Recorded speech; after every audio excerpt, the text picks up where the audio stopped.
Hey kids, John here. This is kind of the last piece of the puzzle as far as I think I can convey as far as range goes. We talked about range exercises and approach to doing that and working on those. I've shown, how I set my embouchure. I've shown as much as I can, like kind of what's happening just inside my mouth after a note, what the shape is like and all that and that kind of stuff. And then I talk about definitely breathing down low. And I know that there's guys that create compression. I'm going to talk about compression and using your air a little bit here in this video. I know there's guys that talk about compression here, making it in here. And I agree with that 100%.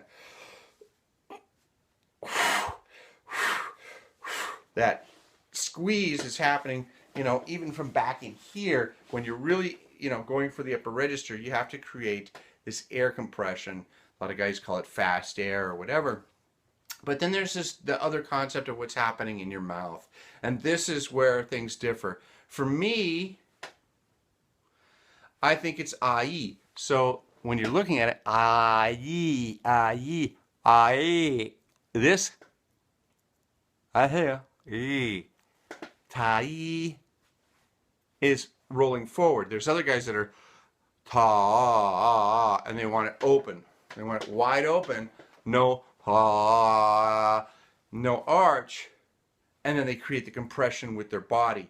With the tongue in the low position, I can get to the G, but I have to push like crazy from down here.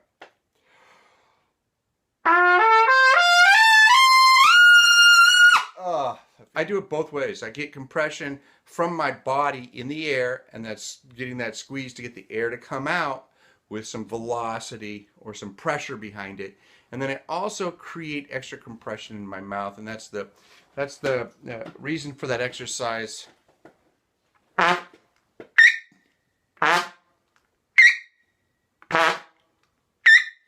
That chirp is teaching you the compression you need everywhere. But it's not, it's mostly showing you the up in the front. It curls in the front. The very tip is down behind the bottom teeth. And then I got a curl behind the top teeth. It's curled like this. And when I close, it stays in the same spot. So if I got the note to speak, I created everything needed to get the note to sound, whatever all that was.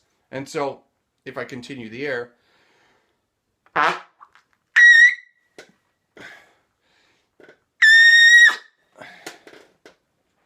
now I can figure out how to play there.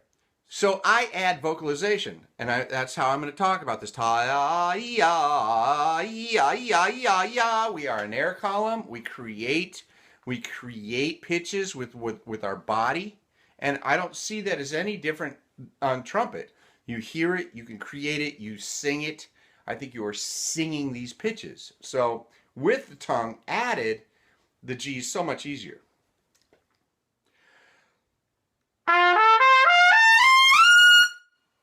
Way easier. And now I can go beyond it, because if I keep the tongue low and I try and go beyond that G,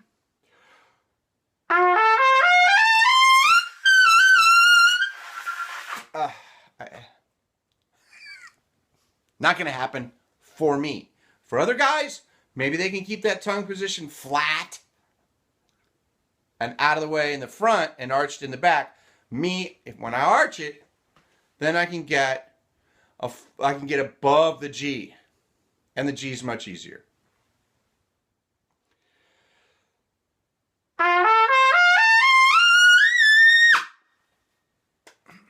It's how I do it.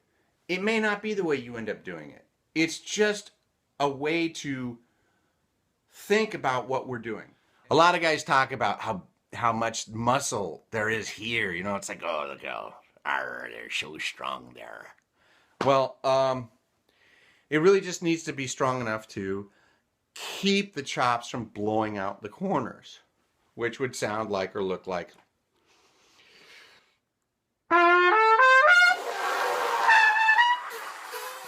You just need enough to get this to stay closed. It's not a vice. You're not holding something in a vice. You're just keeping it closed. Okay?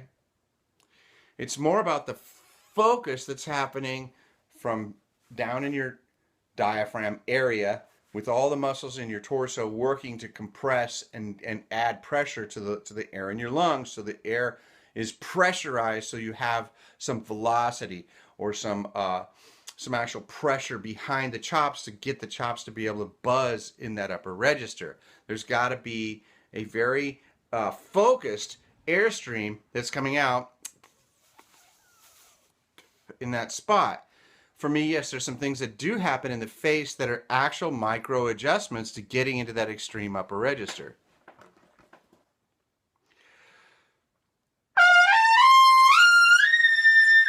There was a little thing that happened here, you know. There are little teeny things that are focusing muscles to continue to hold this and to keep this relaxed to buzz, but primarily, in my opinion, to have the air get in the right spot to vibrate those lips, because this doesn't vibrate anything. This is the most important thing. That lip has to vibrate. It has to flap. It has to buzz. So it's that frequency creator that creates the note. So an attempt here to get a very up close view of exactly what's happening, you know, everything here working together.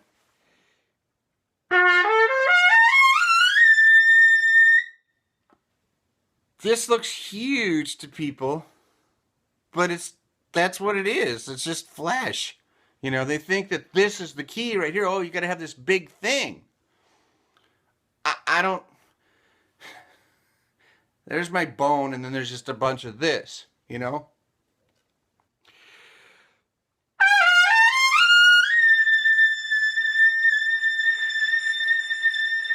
I mean, it's not, you know, this isn't creating the buzz. That buzz is coming out of here. These are just simply holding it. I probably look like this because I've been in this position for years. As most trumpet players have that kind of look. It's not about developing a huge bunch of muscle here.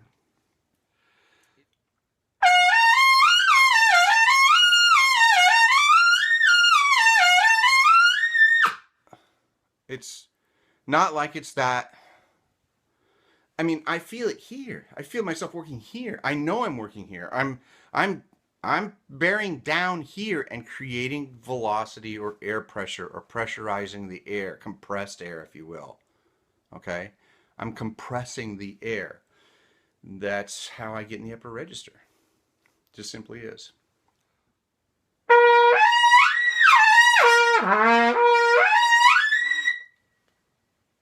This isn't changing that much. You don't see these things going, arr, arr. It's inside my mouth. That's what's happening. That and the compression I'm creating in my body.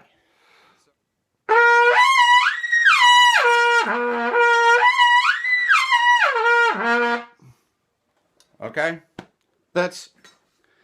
To me, that's where everything, the real key, the key to unlocking the mystery is getting a deep breath, not filling up way up to here, because I think that gets us too much tension in the upper body. So I don't think you have to have ridiculous amounts of air, just a nice breath. That's enough to do it.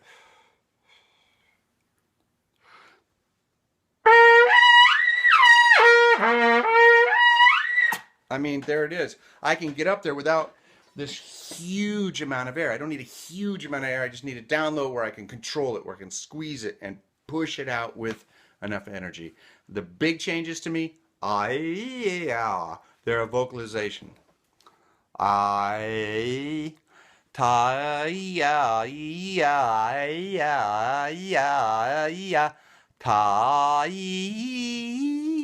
It's a vocalization. If you think of it that way, it may help. That's where I think the big changes are happening, is inside my mouth. All right, hope all this helps. Take it easy, kids.